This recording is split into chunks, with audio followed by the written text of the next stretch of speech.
నేను దీపిక. ప్రస్తుతం మనతో పాటు ఉన్నారు విజయవాడ కాంగ్రెస్ ఎంపీ క్యాండిడేట్ వల్లూరు భార్గవ్ గారు. సో ప్రచారంలో భాగంగా ఇంటింటికి వెళ్తున్నారు, ఓట్లను అభ్యర్థిస్తున్నారు.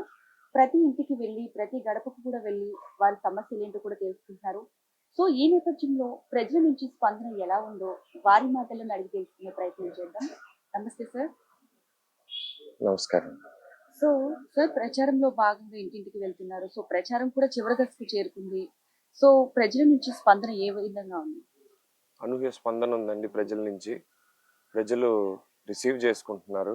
కాంగ్రెస్ పార్టీ కోసం ఎదురు చూస్తున్నారు. సో మీరు ఇప్పుడు ఇంటింటికి వెళ్తున్నారు. ముఖ్యంగా ఈ నియోజకవర్గంలో ప్రజల నుంచి ఎలాంటి సమస్యలు వచ్చాయి మీ దృష్టికి? బేసిక్గా పరిశ్రమలు ఏమీ లేవు. ప్రత్యేక హోదా, విభజన హామీలు, మౌలిక సదుపాయాలు కూడా ఇంకా పూర్తిగా లేవు మన విజయవాడ పార్లమెంట్ నియోజకవర్గంలో. వాటి కోసం ఎదురు చూస్తున్నారు. సో మరి అధికార పార్టీ చెప్తుంది అనేక సంక్షేమ కార్యక్రమాలు చేశారు, అభివృద్ధి కార్యక్రమాలు చేశారు అని చెప్తూ ఉన్నారు. సో మీరేమంటారు? సంక్షేమం ఒకటే బతికించదు కదండి. సంక్షేమం ఎంతకాలం కొనసాగుతాయి? పరిశ్రమలోనూ ఉద్యోగాలు లేకపోతే ఎన్ని రోజులు ఎన్ని పప్పు బెల్లం లాగా ఎన్ని సంవత్సరాలు పంచగలుగుతారు? సో ఇప్పుడు మీ ఎడ్యుకేషన్ డిఫరెంట్, పొలిటికల్ చాలా డిఫరెంట్. సో మీరు ఎడ్యుకేషన్ నుంచి పొలిటికల్కి వచ్చారు, ఏ విధంగా అనిపిస్తుంది? కేవలం జరుగుతున్న అన్యాయాన్ని వాయిస్ అవుట్ చేద్దామని చదువుకొని నేను గ్రహించగలిగాను. జరుగుతున్న అన్యాయం తప్పు ఈ రాష్ట్రానికి కానీ ఈ దేశంలో కానీ జరుగుతుంది. ఏమన్నా మాట్లాడటానికి ఫీల్డ్ ఏముంది, చదువు ఏముంది, కొద్ది ధైర్యం కావాలి దానికోసం. టోటలీ డిఫరెంట్, ఈ ఫీల్డ్ టోటలీ డిఫరెంట్. సో మీరు ఫస్ట్ టైం చేస్తున్నారు ఎన్నికల్లో. సో ఎలా ఉంది? బాగుందండి. ఎందుకంటే నేను అనుకున్న లక్ష్యాన్ని నేను రీచ్ అవుతాను అనుకుంటున్నాను. రాష్ట్ర మర్యాద చాలా ఇంపార్టెంట్. హోదా ముఖ్యము. ప్రత్యేక హోదా అనేది చాలా ముఖ్యం.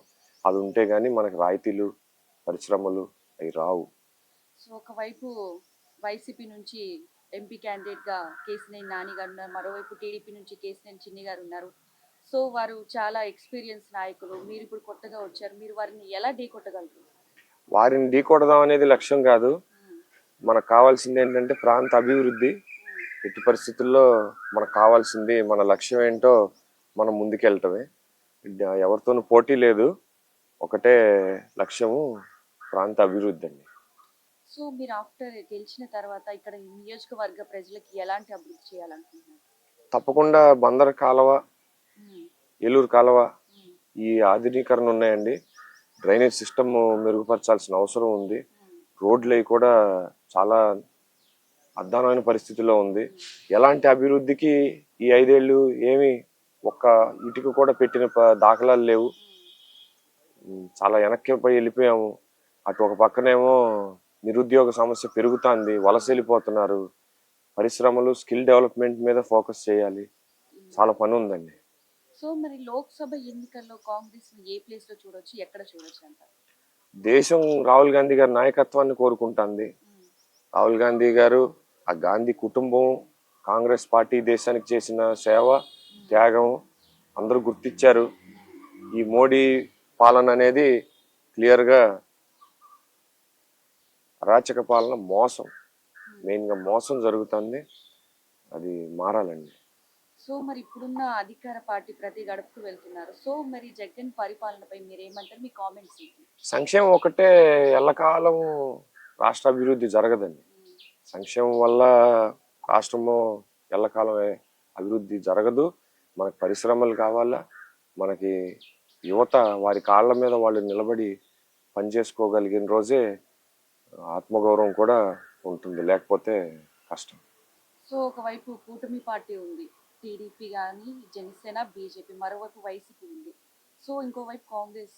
ఎలా ఉండబోతుంది పోరు 2024లో? తప్పకుండా మార్పు అయితే రాబోతుంది. ఈ ఎలక్షన్లో ప్రజలు మార్పు కోరుకుంటున్నారు. సో తెలంగాణ తరహాలో ఇక్కడ కూడా మార్పు కోరుకుంటున్నారు అయితే ప్రజలు. తప్పదండి. తెలంగాణ తరహాలో అహంకారం పాలన కుదరదు. ప్రజాపాలన ముఖ్యం. నాయకుడు అనేవాడు ప్రజల్లో ఉండాలా, అందుబాటులో ఉండాలా, కనపడుతూ ఉండాలా, ప్రజల బాధ వినాలి. సో వైఎస్ఆర్సీపీ కూటమి దిశగా అడుగులు వేస్తుంది. మరి ఆ ప్లేస్ ని ఎంతవరకు టేక్అవుట్ చేస్తారు? డెఫినెట్ గా టేక్అవుట్ చేస్తాం అతి త్వరలోనే. ఒక ఛాన్స్ అనేది అయిపోయింది అనేది ప్రజలు గమనించారు. వారు మాకు చెప్తున్నారు ఒక ఛాన్స్ అయిపోయిందని.